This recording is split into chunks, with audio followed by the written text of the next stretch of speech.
नमस्कार दोस्तों, कैसे हैं आप। आशा करता हूँ आप खुश और खुशहाल होंगे। मैं आपको कहानियाँ सुनाता हूँ।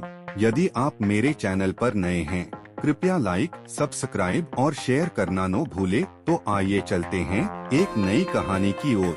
सबसे अधिक सुकुमार कौन। 11वीं कहानी, बेताल पच्चीसी। हिंदी कहानी।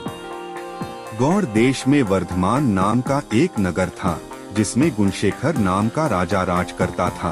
उसके अभयचंद्र नाम का दीवान था। उस दीवान के समझाने से राजा ने अपने राज्य में शिव और विष्णु की पूजा, गोदान, भूदान, पिंडदान आदि सब बंद कर दिए।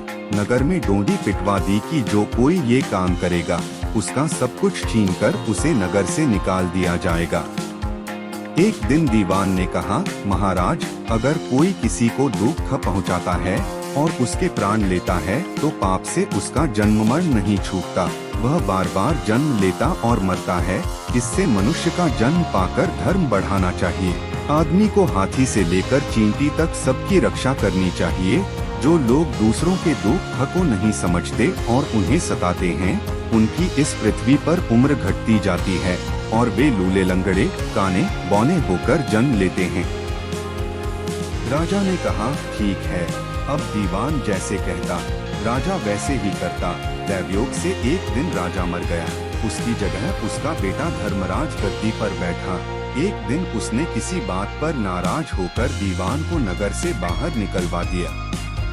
कुछ दिन बाद एक बार वसंत ऋतु में वह इंदुलेखा, तारावली और मृगांकवती, इन तीनों रानियों को लेकर बाग में गया।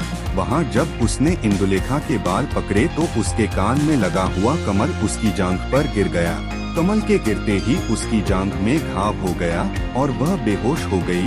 बहुत इलाज हुआ, तब वह ठीक हुई। इसके बाद एक दिन की बात की, तारावली ऊपर खुले में सो रही थी। चांद निकला। जैसे ही उसकी चांदनी तारावली के शरीर पर पड़ी, फफोले उठ आए। कई दिन के इलाज के बाद उसे आराम हुआ। इसके बाद एक दिन किसी के घर में मूसलों से धान कूटने की आवाज हुई। सुनते ही मृगांकवती के हाथों में छाले पड़ गए। इलाज हुआ, तब जाकर ठीक हुए। इतनी कथा सुनाकर बेताल ने पूछा, महाराज बताइए, उन तीनों में सबसे ज्यादा कोमल कौन थी। राजा ने कहा, मृगांकवती, क्योंकि पहली दो के घाव और छाले कमल और चांदनी के छूने से हुए थे। तीसरी ने मूसल को छुआ भी नहीं और छाले पड़ गए। वही सबसे अधिक सुकुमार हुई। राजा के इतना कहते ही बेताल 9-2-11 हो गया। राजा बेचारा फिर मसान में गया और जब वह उसे लेकर चला तो उसने एक और कहानी सुनाई। मिलता हूँ दोस्तों अपनी अगली कहानी के साथ। तब तक आप सबको के यानी कहानी किंग का प्यार भरा नमस्कार।